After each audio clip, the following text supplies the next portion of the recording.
ተመልካቾቻችን በመላእክት ወንጌል አገልግሎት እየተዘጋጀ የሚቀርብላችሁ ሳምንታዊ እግዚአብሔርን ቃል የምንሰማበት ጊዜ ነው። ዛሬ እግዚአብሔርን ቃል የምንሰማው ከሉቃስ ወንጌል ምዕራፍ 24 ቁጥር 13 እስከ 27 ያለው ክፍል ነው። ይህንን ክፍል ሁላችንም እንደምናውቀው ደቀ መዛሙርቱ ከኢየሩሳሌም ወደ ኤማውስ የሄዱበትን ታሪክ ነው እዚህ ክፍል ላይ የምንመለከተው። የተወሰኑ ደቀ መዛሙርት ተስፋ ቆርጠው ኢየሱስ ከዚህ በኋላ አይነሳም በሚል ስሜት ውስጥ ሆነው ኢየሱስ ከሞተ በሶስተኛው ቀን ላይ ተስፋ ቆርጠው ሲሄዱ ነው የምንመለከተው። እና ለምንድነው እነዚህ ሰዎች ከኢየሩሳሌም ወደ ኤማውስ መሄድ ያስፈልጋቸው? ወደ ኑሯቸው ለመመለስ በዚህ ደረጃ ዝግጅት ያደረጉት ለምንድነው? ቀድሞስ ጌታ ተናግሯቸው አልነበረም ወይ? አሁን እነሱ በዚህ ደረጃ ተስፋ መቁረጥስ ምን አስፈልጋቸው የሚለውን ነገር ነው የምንመለከተው። የመጀመሪያውን ሐሳብ እዚህ ጋር ስንመለከት አብረውት የከረሙት ጌታ ከእንግዲህ በኢየሩሳሌም አናየውም ብለው ሳይሆን አልቀረም ወደዛ ሄዱ። እንግዲህ ለ3 ዓመት ተኩል አብረውት ከርመዋል፣ አብረውት አሳልፈዋል፣ አብረውት መንፈሳዊ ነገር ተቋድሰዋል፣ አብረውት ጥሩ የሪቫይቫል ጊዜ አሳልፈዋል። ብዙ ዕውሮች ሲበሩ፣ ሽባዎች ሲተረተሩ፣ ደንቆሮች ሲሰሙ፣ ከዛም ባሻገር ደግሞ በእግሮቹ ስር ቁጭ ብለው ሲማሩ ነበር። አሁን ግን ይሄ ጌታ በሞተ ጊዜ ከሞተ በኋላ ዳግም አይነሳም የሚለው ነገር ሞር ለነሱ አሳማኝ ሆኖ ስለተገኘ ይመስላል ተነስተው የሄዱት። እና እነዚህ ሰዎች ሲሄዱ ደግሞ ያንኑ ትኩስ ወሬ እያወሩ ነው። በኢየሩሳሌም በዛ ሰሞንኛ የነበረው ወሬ የኢየሱስ ክርስቶስ መሰቀልና መሞት የካህናቶች ፈርጣማ የሆነ ቁንጫ ወይም ደግሞ ጠንከር ያለ ውሳኔ የሚመስል አይነት ነገር ነው። እና ይህንን ወሬ እያወሩ ልባቸው እየዛለ እየደከሙ እኛ ተስፋ አድርገን ነበር፣ ግን እስራኤልን ይቤዣል ብለን ነበር፣ እንደጠበቅነው አልሆነም አይነት ነገር እያሉ ሲሄዱ ነው የምንመለከተው። እና አይ ቲንክ የመሄዳቸው ምክንያት ይህንን ወሬም ለመሸሽ ይመስለኛል። ያው ልብ የሚያዝል ነው።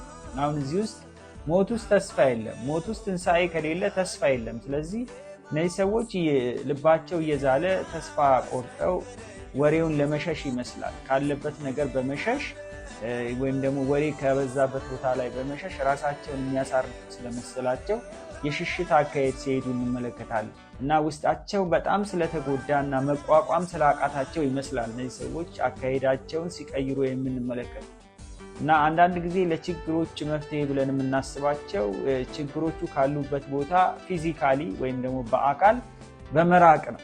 እና ስንርቅ ከችግሩ የምንርቅ ይመስለናል። እና አንዳንድ ነገሮችን በእርግጥ በመራቃችን የሚርቅልን ነገር ሊኖር ይችላል፣ ግን ሁሉም ነገር ከውስጣችን ደግሞ ይወጣል ማለት አይደለም።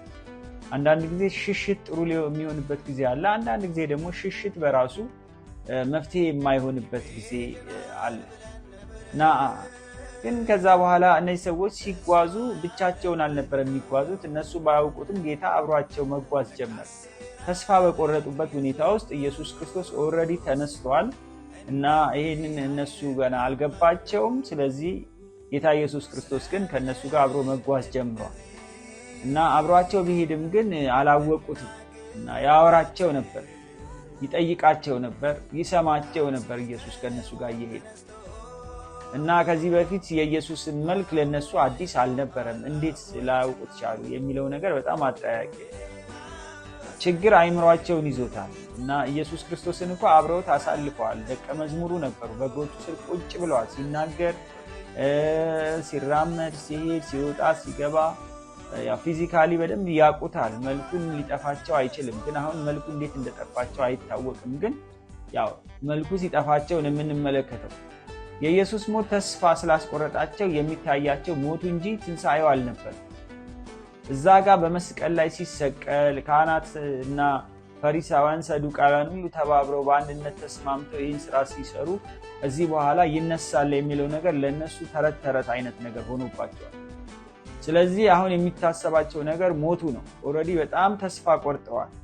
ምንም ይመጣል ብለው ኤክስፔክት ሊያደርጉ አልቻሉም። ግን ከዚህ በፊት እኮ ነግሯቸዋል። እኔ ብሄድ ይሻላቸዋል፣ እኔ ብሄድ ከሄድኩ በኋላ አጽናኙ ይመጣላቸዋል እያለ ብዙ ነገር ነግሯቸዋል።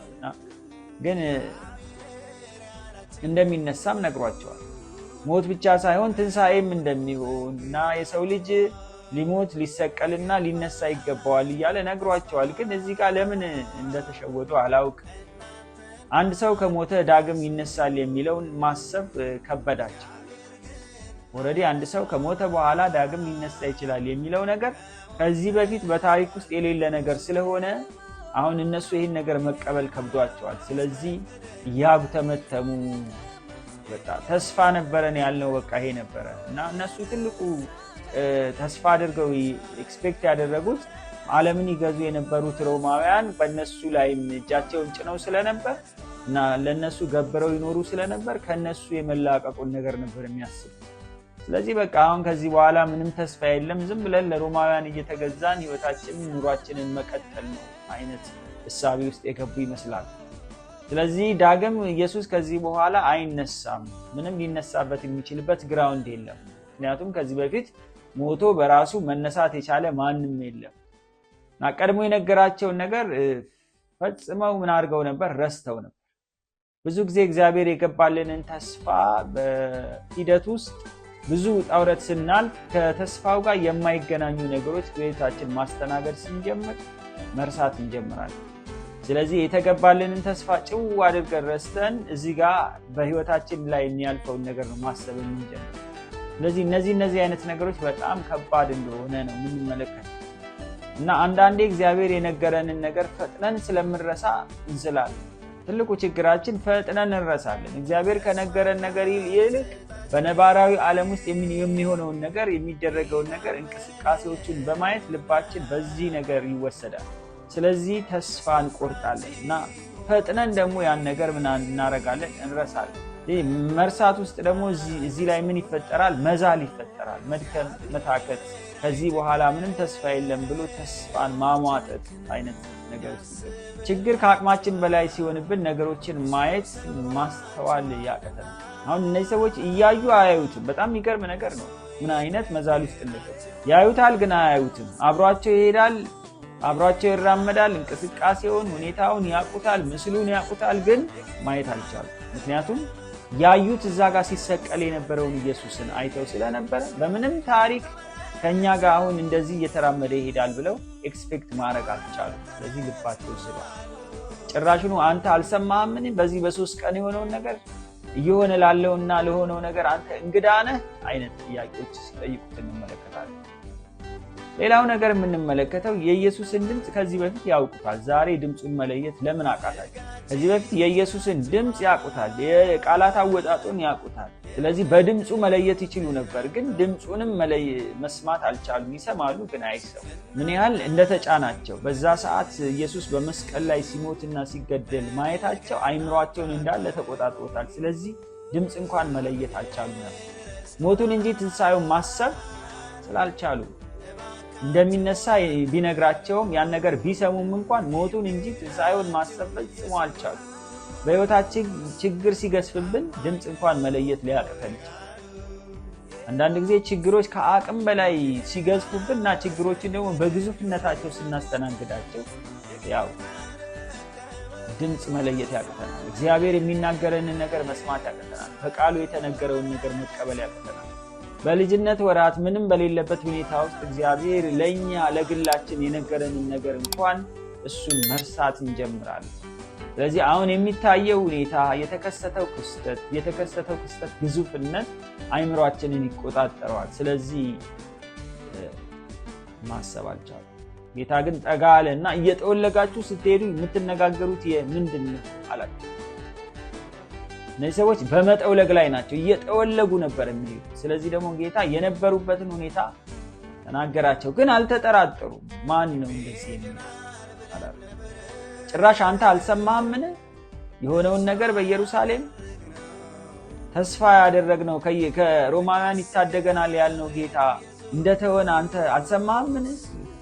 ስለዚህ በእነሱ ላይ የገዘፈውን ችግር በእሱ ላይ ማጋባት ሲነሽጣቸው ነው። ኦልሬዲ እነሱን የተቆጣጠራቸው እነሱን የያዛቸውን ችግር አሁን ኢየሱስ ላይ ለማምጣት ሲሞክሩ እንመለከታለን። ኦልሬዲ እነሱ ተይዘዋል፣ የነሱ አይምሮ ተይዘዋል። አሁን ደግሞ እነሱ በተያዙበት መያዝ በኢየሱስም ላይ ሊያመጡ ሲሞክሩ እንመለከታለን። ምክንያቱም አሁን ጠጋ ብሎ እያናገራቸው ያለው ኢየሱስ ሳይሆን ለነሱ አሁን የሆነ ሰውዬ ነው፣ ወሬ ያልደረሰው መረጃ የሌለው በ3 ቀን ውስጥ የተከሰተውን ክስተት በትክክል ያልሰማ ስለዚህ ለሱ መንገር ሲጀምሩ እንመለከታለን። የሆነውን ነገር አልሰማም፣ እንደዚህ እኮ ሆነ። ኢየሱስ የተባለው ታላቁ መምህር ነቢይ የምንለው አሁን ግን የሌለው አሁን ግን በፈሪሳውያን የተገደለው እሱ እኮ እንደዚህ ሆነ። አንዳንድ ጊዜ ምድረ በዳዎች ሲበዙ፣ ጫናዎች ሲበዙ፣ ሁኔታዎች ሲበዙ እግዚአብሔር የተናገረንን ነገር ማስተዋል ያቅተናል።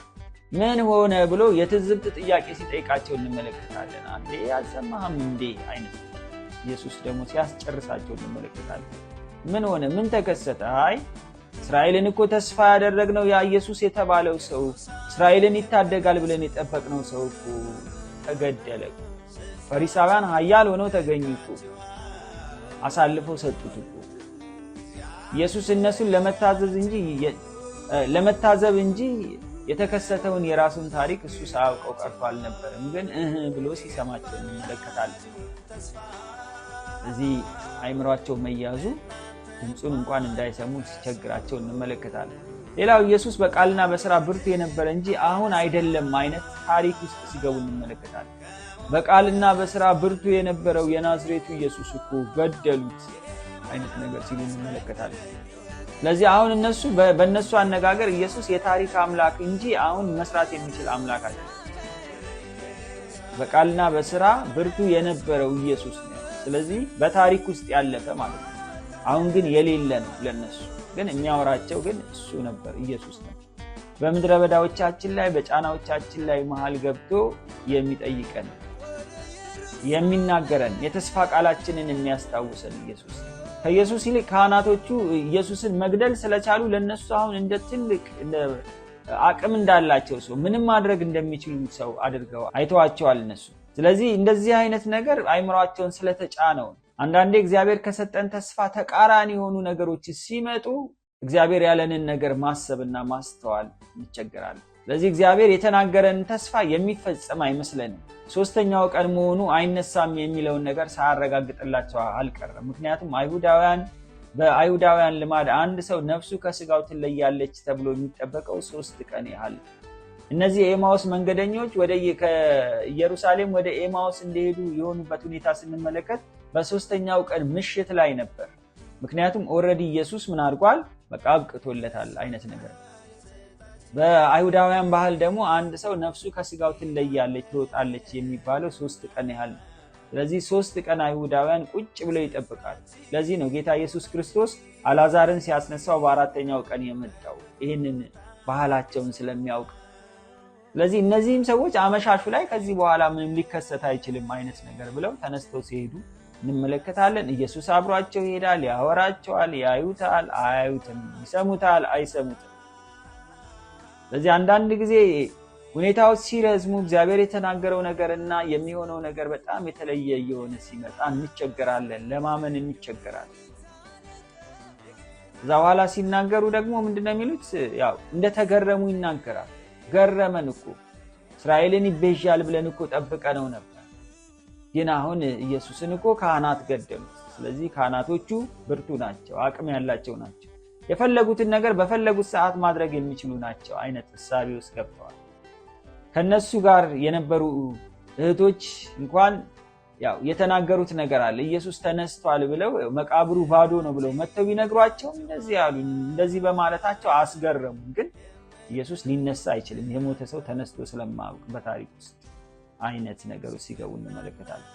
ተነስቷል የሚለው ንግግራቸው በግምት ላይ የተመሰረተ ወይም ደግሞ ሄደው የሆነ ነገር አይተው ሊሆን ይችላል፣ ሌላ ባዶ መቃብር አይተው ሊሆን ይችላል አይነት ስሜት ውስጥ ሳይገቡ የቀሩ አይመስለኝም።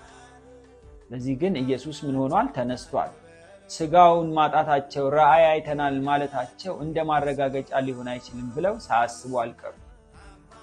የኢየሱስን ስጋ አተውታል እነ ማርያም። ከዚህም ባሻገር ደግሞ ራእይ አይተናል ማለታቸው እንደ ቅዠት ምንም ማረጋገጫ የለው ኤቪደንስ የሌለው አይነት ወሬ አድርገው ወሰዱት። ጌታ ስለ ትንሣኤው የተናገረውንና እየሆነ ያለውን ነገር ማመሳከር ነበረባቸው። ኢየሱስ እነሱ ባስተማረበት ዘመን ስለ ትንሣኤው የተናገረው ነገር ነበር፣ እሱን ማመሳከር ነበረባቸው። ግን እነዚህ ሰዎች ያን ሲያደርጉ አንመለከት። በሙሴና በነቢያት የተነገረውን ነገራቸው። ከዛ በኋላ ወደ ቃሉ ነው የመለሳቸው። እናንተ ነቢያትና በሙሴ የተነገረውን ነገር የማታስተውሉ እያለ መጀመሪያ ጀምሮ ስለ ኢየሱስ መሞትና መነሳት ያሉትን የብሉይ ኪዳን ጥቅሶችን እየዘረዘረ የነቢያትን መጽሐፍትና የሙሴ መጽሐፍት እየተረከ ወደ እውነት እንዲመለሱ ሊያደርጋቸው ሲሞክር እንመለከታለን። ስለዚህ ዛሬ ወዳለንበት ሁኔታ ሳይሆን ወደ ቃሉ መመለስ እንዳለብን ነው ከዚህ ክፍል የምንመለከተው። ዛሬ ያለንበት ሁኔታ ይሄም ያም ሊሆን ይችላል፣ ግን ከቃሉ አይበልጥም። እግዚአብሔር በቃሉ ውስጥ ከተናገረው ተስፋ አይበልጥም። ወደ ተስፋ ቃላችን መመለስ አለብን። ምንም ሁኔታዎች ቢረዝሙ፣ ምንም ውጣ ውረድ ቢበዛባቸው እግዚአብሔር የተናገረውን ቃል ምን ያደርጋል? ይፈጽማል። ስለዚህ ወደዚህ ማስተዋላችንን ማምጣት ካልቻለን እና ማስተዋላችን የሚጋረድብን ከሆነ እግዚአብሔር ከተናገረን ሐሳብ ጋር እንዳንተላለፍ ያስፈራል። ስለዚህ ጌታ ኢየሱስ ክርስቶስ ተነስቷል። የትንሣኤ ጌታ ነው የምናመልከው። የኛም ነገር ተስፋ የተገባለት ነገር እግዚአብሔር በሕይወታችን እፈጽመዋለሁ ያለው ነገር እሱ ሕያው ከመሆኑ የተነሳ ሞትን ድል አድርጎ ከመነሳቱ የተነሳ ለሞተባን ነገሮች ሁሉ እግዚአብሔር ተስፋ መስጠት የሚችል አምላክ ነው። ስለዚህ ይህንን ጌታ ነው የምናመልከው። በዚህ መንፈስ ውስጥ ሆነን በየትኛውም ሁኔታ ውስጥ ቢሆን ጌታን ተስፋ እንድናደርግና የሙጥኝ እንድንል እግዚአብሔር በጸጋው ይርዳን።